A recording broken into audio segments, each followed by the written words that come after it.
Welcome students in a new session of Vidyabhavan Institute for Competitive Exam YouTube channel. In this session, I am going to discuss one of the most article from the Hindu newspaper of date 16 April of 2025. Right? Before I proceed ahead the session, something briefly about myself and this YouTube channel. So first of all, myself Shubhendu Ghosh and I am preparing for UPSC CSC from last 3 years. And this is my YouTube channel named Vidyabhavan Institute for Competitive Exam. In this channel, you will find mostly competitive exam related content. Presently, simultaneous with my preparation, I am providing this kind of competitive exam related content in this YouTube channel, like daily newspaper analysis sessions and one more another current affairs session, and also you will get proper NCERT series from class 6 to class 12, and also I will cover mainstream subject, various topic wise mainstream subject I will cover, like history, geography, polity, economics, because the exam is very near from present day. That's why I am not providing the mainstream subject presently. I am just providing this newspaper session. Okay, fine. And another one things, beside the competitive content, I am providing our Bengali board, means West Bengal Board of Secondary Education and West Bengal Board of Higher Secondary Education, means who are studying in Bengali board class 6 to 12, they will get their full syllabus in this YouTube channel. Okay, and mostly I use Bengali language for teaching and simultaneous English language. I hope all my points are very clear to you guys. So let's start today's session with a very high enthusiasm. I will discuss these important articles from today's Hindu newspaper. These articles says the approach to regulate AI in India. AI means artificial intelligence. We all know something about it. Someone know very well, and someone maybe know a little bit about it. But one major thing is that how is AI working uh, in our with us? How is AI? How this AI is working with us, right? And what we are doing with this AI? তোমরা যদি আমার কথা বুঝতে পারো তাহলে পরে তোমরা কথাটা বোঝার চেষ্টা করো যে আমরা এই এআই দিয়ে কি কাজ করছি বা আমরা এই এআই কে কি কাজে লাগাচ্ছি, তার পাশাপাশি এই এআই আমাদের সাথে কিভাবে বা আমাদেরকে কিভাবে কাজে লাগাচ্ছে, right? AI is a system, artificial intelligent. তো এই এআই যেভাবে বর্তমানে স্পেশালি আমরা এটার বেশি ব্যবহার, অর্থাৎ আমাদের সোসাইটির বৃহত্তর অংশের মানুষ এটাকে সোশ্যাল মিডিয়ার বিভিন্ন কাজের জন্য ব্যবহার করছে। এছাড়া বিভিন্ন মাল্টি ন্যাশনাল কোম্পানিজগুলো তারা বিভিন্ন তাদের ওয়ার্কের মধ্যে এআই কে ইনপুট করছে, অর্থাৎ এআই এর মধ্যে দিয়ে তারা তাদের কাজগুলোকে চালাচ্ছে। বাট এআই কে সিস্টেমেটিক ভাবে ইউজ করার বা এআই এর ব্যবহারের উপরে নিষেধাজ্ঞা বা এআই কে কিভাবে ব্যবহার করা যাবে বা কিভাবে ব্যবহার করা যাবে না, এআই ব্যবহারের কিরকম নির্দেশিকা আছে, সেই রকম বিষয়ের উপরে আমাদের ইন্ডিয়াতে কোনো রেগুলেশন বা কোনো ল বা কোনো অ্যাক্ট নেই। So this article shows this as an opinion that is the approach to regulating AI in India. How AI will be regulated in our country, like, right? Okay, I will show you these articles. I will discuss these articles from the multi-dimensional aspect, and I will show this analysis point in a mains answer format. So you will get mains answer writing format from this article discussion. Okay. So the approach to regulate AI in India. This topic comes under the governance and all the governance GS paper 2 and also the science and tech that is comes under our GS paper 3. Context: India is rapidly adopting AI but lacks a formal nation strategy or regulation framework. So India rapidly AI K adopt করছে, right? But lacks a formal national strategy or regulatory framework. But AI কে আমাদের society rapidly Indian society rapidly grab করছে, কিন্তু AI এর formal strategy বা রেগুলেশনের জন্য formal framework কিন্তু আমাদের কাছে নেই, আমাদের সোসাইটিতে নেই, আমাদের গভর্নমেন্ট সেরকম কিছু ফ্রেমওয়ার্ক তৈরি করেনি। This raises concern about ethical use, accountability and inclusive growth. So this raise concern.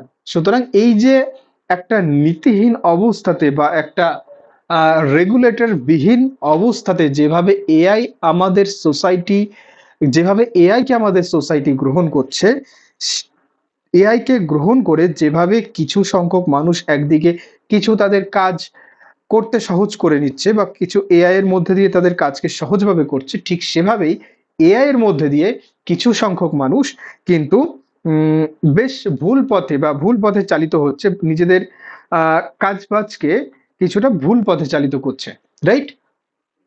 So এটাই একটা বর্তমানে একটা চিন্তা বিষয় হয়ে দাঁড়িয়েছে যে এই এআই বা আর্টিফিশিয়াল ইন্টেলিজেন্সের এথিক্যাল ইউজ অর্থাৎ এটার নৈতিক ব্যবহার, accountability means who is the responsible if any AI software or any AI website or anything is doing wrong or providing or helping to doing wrong. So who will be the responsible for this, right? যদি মনে করো suppose কোনো একটা AI software বা কোনো একটা AI website যদি কোনো ভুল কাজ করে থাকে বা মানুষকে কোনো ভুল কাজ করতে সাহায্য করে থাকে, তাহলে পারে তার রেসপন্সিবিলিটিটা কে নেবে? এবং তার সাথে হচ্ছে ইনক্লুসিভ গ্রোথ হচ্ছে এই এআই এর সহযোগে কিভাবে আমাদের সোসাইটির ওভারঅল ডেভেলপমেন্ট বা একটা ইনক্লুসিভ গ্রোথ করা যায়, সেই বিষয়ে একটা ওভারঅল একটা রেগুলেশন আনার বিশেষ প্রয়োজন রয়েছে। বোঝা গেল? প্রথমত হচ্ছে এআই এর নৈতিক ব্যবহার, তারপরে হচ্ছে এআই এর অ্যাকাউন্টেবিলিটি, দায়বদ্ধতা কার আছে, এআই যে বিভিন্ন যে সফটওয়্যারস গুলো রয়েছে মার্কেটে ঘুরে বেড়াচ্ছে সেগুলো দায়বদ্ধতা কার রয়েছে, এবং তৃতীয় হচ্ছে এআই এর মধ্যে দিয়ে বা এআই এর ব্যবহারের মধ্যে দিয়ে ইনক্লুসিভ গ্রোথ করা। ঠিক আছে, একদিকে যেমন এটার নৈতিক ব্যবহারের কথা আলোচনা করা হয়েছে, ঠিক তেমনি মানে প্রশ্নের মুখে বা চিন্তার মুখে পড়েছে, ঠিক তেমনি এআই এর দায়বদ্ধতা এবং তার পাশাপাশি এআই ব্যবহারে ইনক্লুসিভ গ্রোথ কেউ এই ভাবনা চিন্তার মধ্যে বা এই অ্যানালিসিসের মধ্যে রাখা হয়েছে। ঠিক আছে, global AI governance trend over the past years, the global focus on artificial intelligence governance has shifted from human rights and safety to innovations and economic growth. So over past years the global focus on artificial intelligence অর্থাৎ বিগত কয়েক বছর ধরে globally সারা পৃথিবী artificial ইন্টেলিজেন্সের উপরে focus করেছে, and governance has shifted from the human rights and safety to innovations and economic growth. So এটার মানে এই যে আর্টিফিশিয়াল ইন্টেলিজেন্সের উপরে ফোকাস করার কারণে কি হয়েছে, গভর্নেন্সের নজরটা মানে প্রত্যেকটা দেশে বা প্রত্যেকটা যে বডি রয়েছে, যে গভর্নিং বডি রয়েছে, তাদের ফোকাসটা হিউম্যান রাইটস এর উপর থেকে সরে গেছে। যেমন কেমন, সাপোজ মনে করো এআই কে ব্যবহার করে বিভিন্নভাবে মানুষকে অনেক সময় বিভিন্ন সাইকোলজিক্যাল হ্যারাসমেন্ট করা হয়ে থাকে, so they are suffering from their human rights. This is also from this also the government shifted their focus, and also the Safety is the most concern from behalf of the AI aspect. AI এর দিক থেকে সেফটিটা কিন্তু খুবই বড় গুরুত্বপূর্ণ, because তুমি যখনই AI এর কোনো একটা এআই সফটওয়্যার বা কোনো একটা এআই ওয়েবসাইটের তোমার কিছু ডিটেলস ইনপুট করে তুমি কোনো একটা কাজ করতে চাইছো, সেই এআইটা কিন্তু তোমার সেই ডিটেলসটাকে কি করছে, ক্যাচ করে রাখছে। Safety to innovations and economic growth, and also last point is economic growth. So the governance shifted from human rights, safety to innovations and economic growth. Right? Okay, next point. Despite this shift, only a few countries such as China, the UE, Canada, Korea, Peru, and the US have implemented laws specifically regulating AI. So we can see these countries, they already implement their regulations on this AI using. ঠিক আছে, এই সমস্ত দেশগুলো AI এর ব্যবহারের উপরে regulation already চালু করেছে, ইমপ্লিমেন্ট করেছে। Some countries like the UK, Japan, Brazil, Costa Rica, Colombia and Pakistan have draft AI bills awaiting approvals. তো এই কান্ট্রিগুলোর UK, Japan, Brazil, Costa Rica, Colombia and Pakistan, তারা তাদের এআই বিলকে ড্রাফট করেছে এবং অ্যাপ্রুভ হওয়ার অপেক্ষাতে রয়েছে, right? Around 85 countries and the African Union have released national AI strategy documents that outline goals, plan, budget, and ethical principles for AI development. So 85 countries all over the world and the Union and the African Union তারা release করেছে, they have release national AI strategy document, অর্থাৎ তাদের নিশানসে AI কে use করার যে strategy রয়েছে, তারা কিভাবে, কি উদ্দেশ্যে, কোথায়, কেমন ভাবে বা কতখানি এআই কে ব্যবহার করবে, তার যে একটা ফুল স্ট্র্যাটেজি, ফুল প্ল্যানিং, সেই প্ল্যানিং এর ডকুমেন্টস কে রিলিজ করেছে। and outline goals, plan, budget and ethical principles of the AI development. So সেই ডকুমেন্টস এর মধ্যে তারা আউটলাইন করেছে, অর্থাৎ তারা তুলে ধরেছে, কি কি তুলে ধরেছে, তারা তুলে ধরেছে গোলস, অর্থাৎ এআই ব্যবহারের গোলস, অর্থাৎ এআই ব্যবহারের লক্ষ্য, প্ল্যানস, এআই কিভাবে ব্যবহার করা হবে, এবং এআই ব্যবহারের উপরে কিছু বাজেট, এবং এথিক্যাল প্রিন্সিপলস, নৈতিক বোধ বা নৈতিক যে প্রিন্সিপলস, সেইগুলোকে তুলে ধরেছে, ঠিক আছে, for AI development. Next, India's current approach to AI. India does not have a formal approved national AI law or strategy document. So, still our country does not have any formal approved national AI law or strategy document. আমাদের country এখনো পর্যন্ত কোনো formal approved national AI ল, অর্থাৎ AI কে ব্যবহার করার উপরে যে আইন, সেই আইন সংক্রান্ত বা সেই স্ট্র্যাটেজি সংক্রান্ত কোনো প্রকার ডকুমেন্টস এখনো ইন্ডিয়ার কাছে নেই বা ইন্ডিয়া তৈরি করেনি। Instead, it focused on a government mission supporting AI development through the India AI Initiative. Note this point. India AI Initiative is a government supportive missions to promote this AI, this artificial intelligence, and this is mainly the union government is promoting AI, means the AI India AI mission হচ্ছে central গভর্নমেন্টের একটা missions, যেই missions এর মধ্যে দিয়ে central government আমাদের কান্ট্রিতে AI কে promote করছে। A 2018 documents by Niti Aayog proposed a national strategy, but it has not been officially adopted or allocate a budget. So নীতি আয়োগ 2018 ডকুমেন্টসে একটা প্রপোজ করেছিল, মানে এআই এর ন্যাশনাল ওয়াইড স্ট্র্যাটেজির উপরে একটা প্রপোজাল তৈরি করেছিল, বাট এখনো পর্যন্ত নীতি আয়োগ এআই ইমপ্লিমেন্টের উপরে কোনো অফিসিয়ালি কোনো ডকুমেন্ট অ্যাডপ্ট করেনি এবং এআই ইউজের উপরে কোনো বাজেটকেও নির্ধারিত করেনি বা এআই সংক্রান্ত কোনো বাজেটও নির্ধারিত করেনি।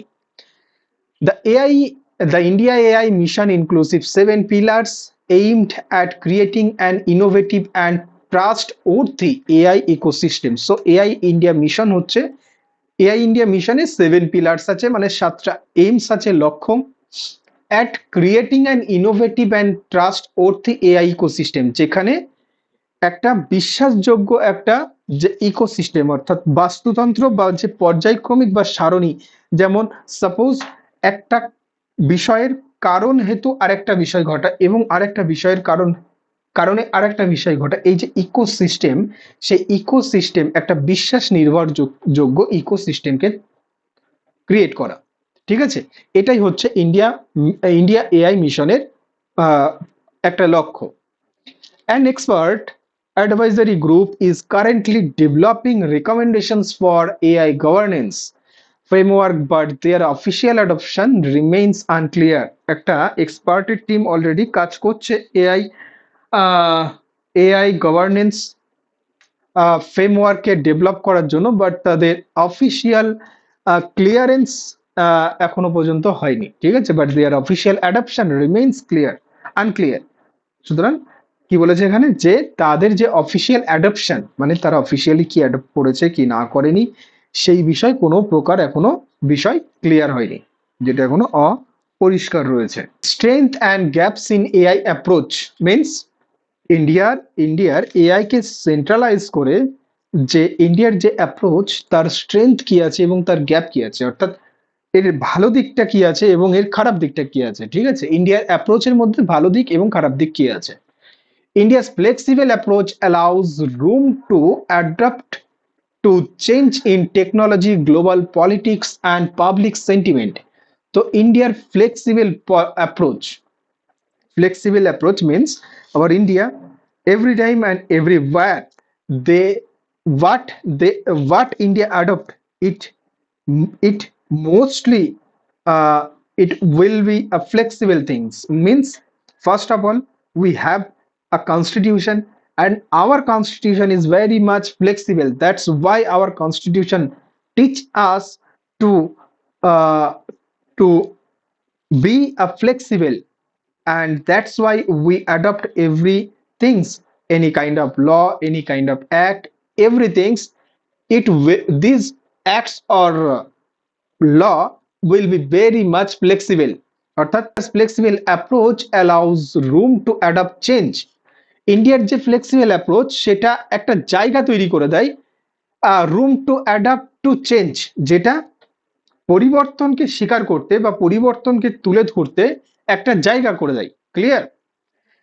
Room to adapt to change in technology, কিসে টেকনোলজিতে চেঞ্জ করার জন্য একটা জায়গা তৈরি করে দেয়।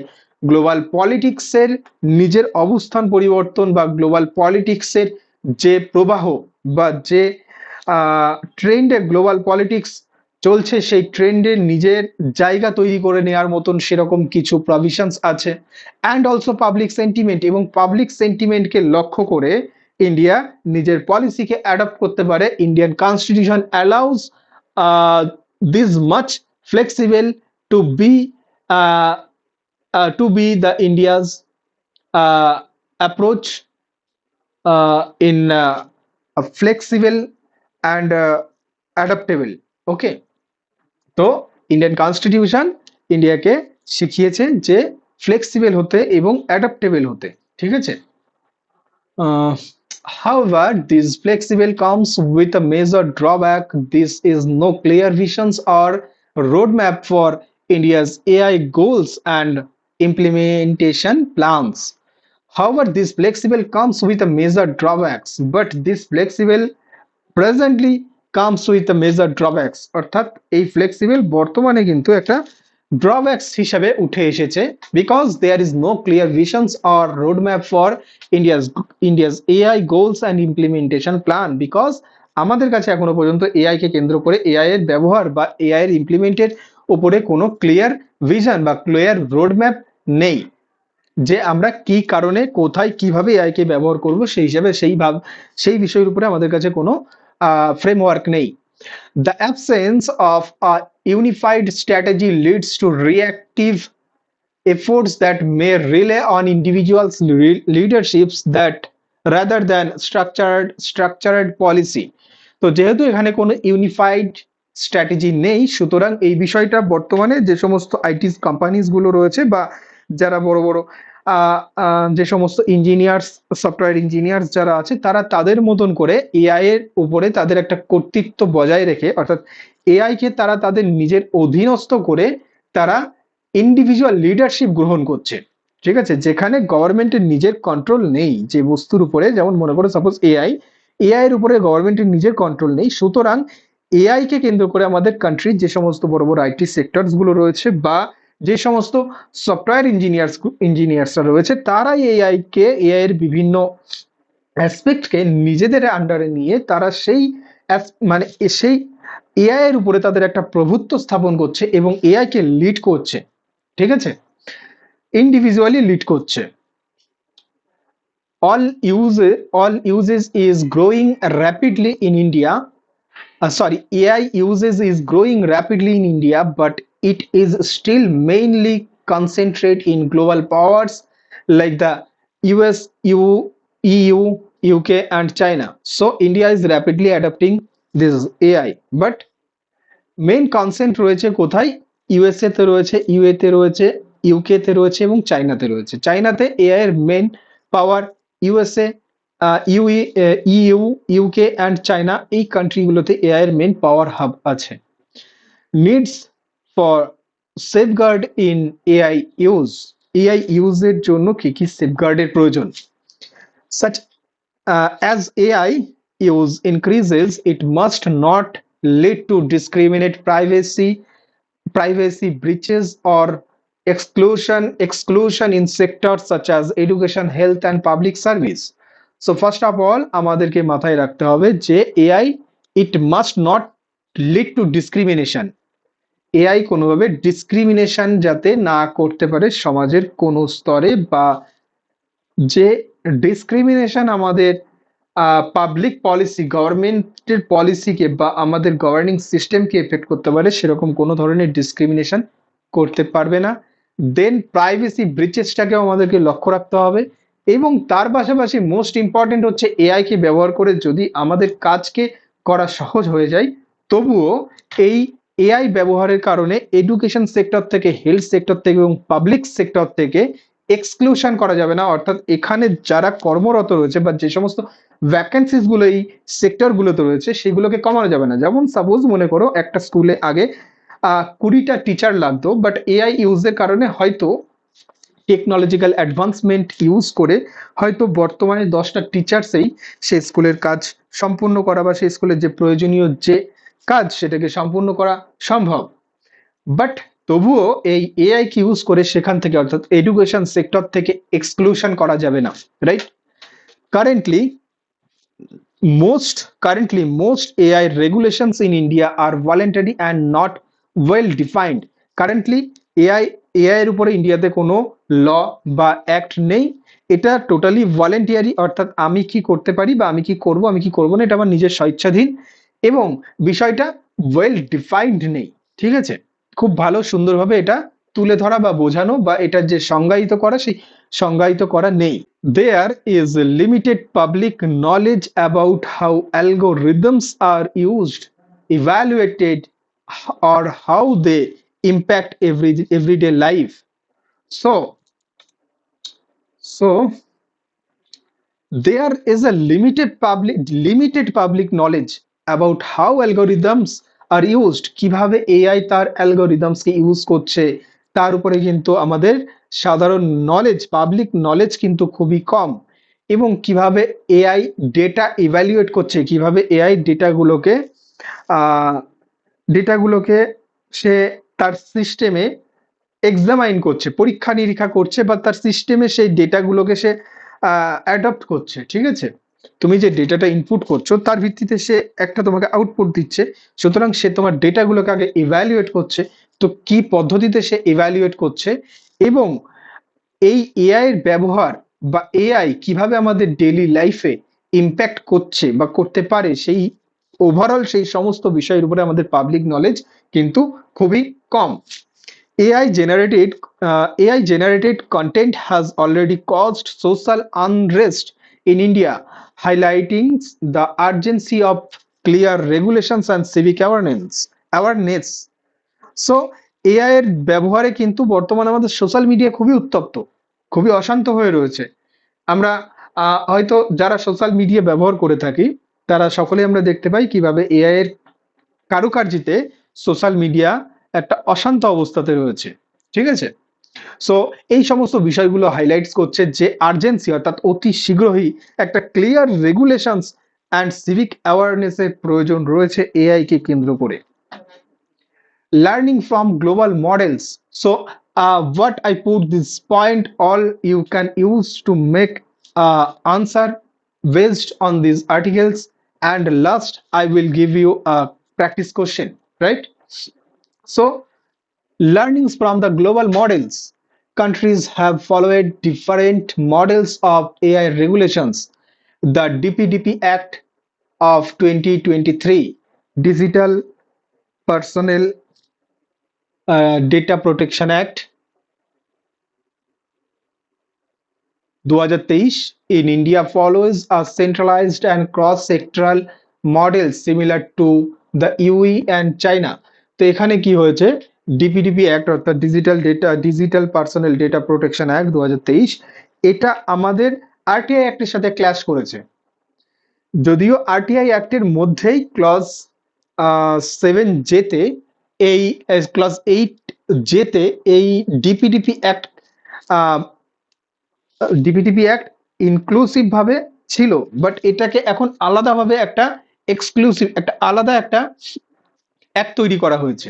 ঠিক আছে, তো যেভাবে এই ক্রস মানে centralised and cross sectoral models, বিষয়টা হচ্ছে this DPDP act 2023 in India follows a centralised and cross sectoral model. অর্থাৎ ক্রস সেক্টরাল মডেলটা কি, একটা বিষয়ের সাথে আরেকটা বিষয় ক্রস হয়ে যাওয়া বা ক্ল্যাশ হয়ে যাওয়া। while China has similar to the UE and China.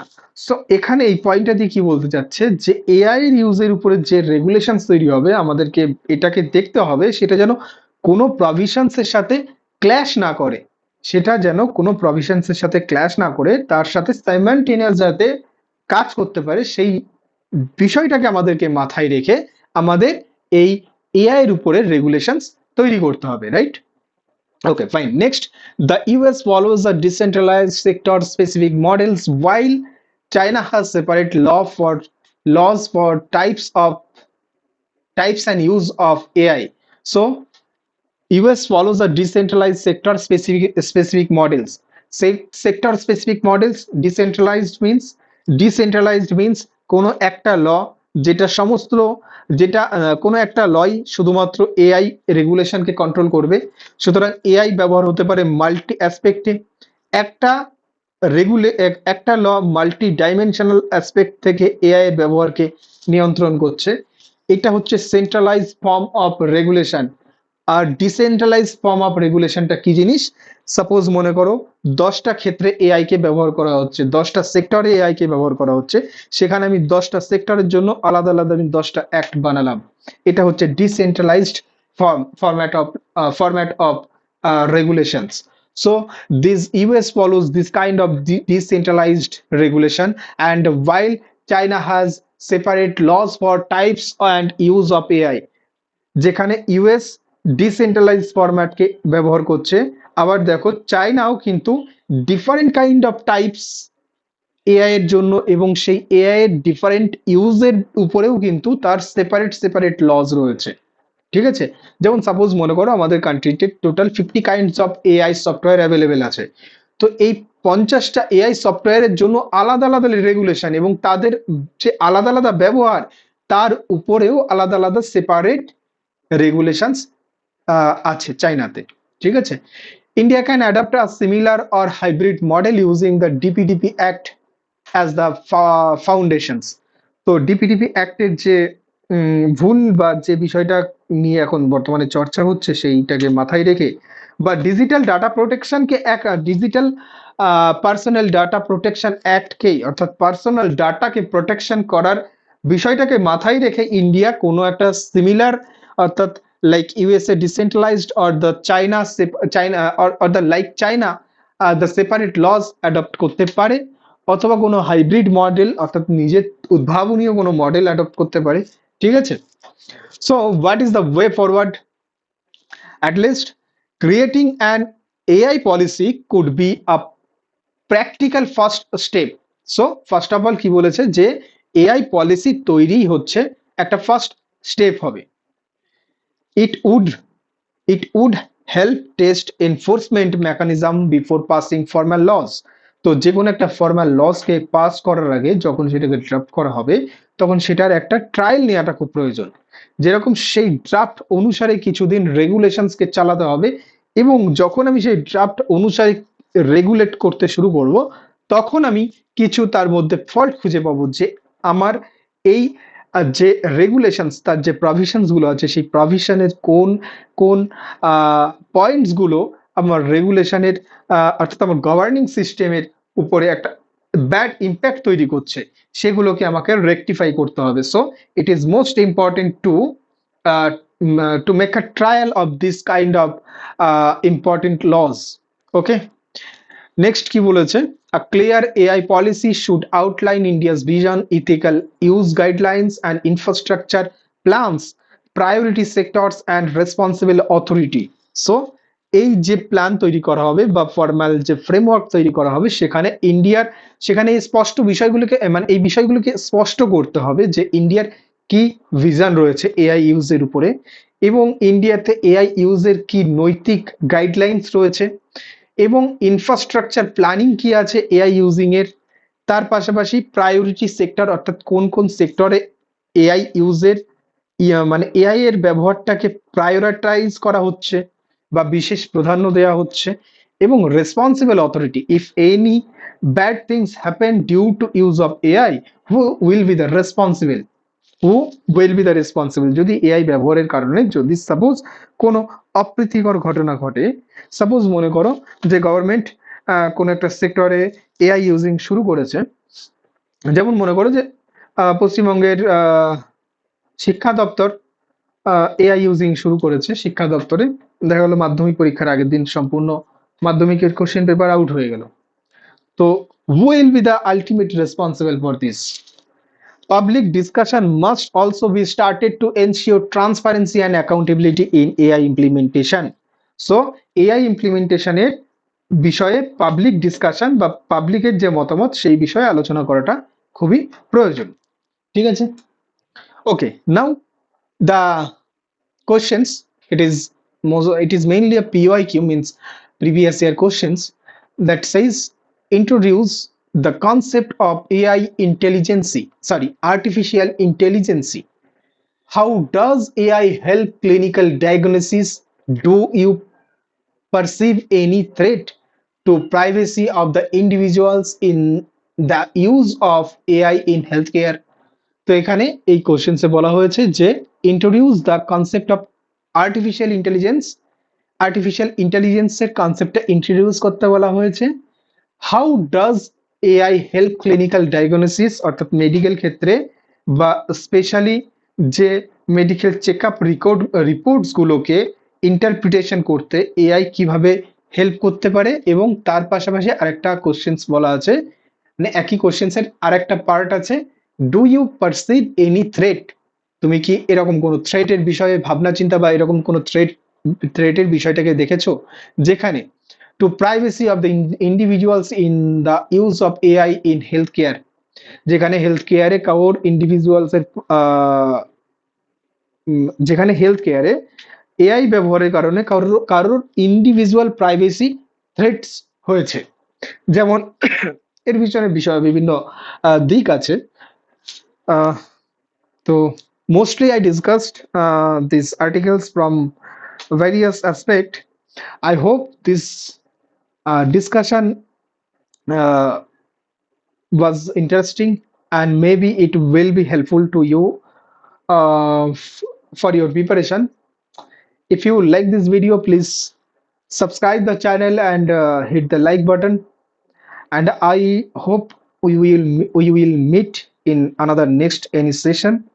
So please uh, take care of yourself, and who are uh, going to attempt this year UPSC CSC, please, this is the last moment for your uh, last moment preparation. Please take your preparation smoothly. Exam is not very far. It is mostly around 46 days maybe. Okay.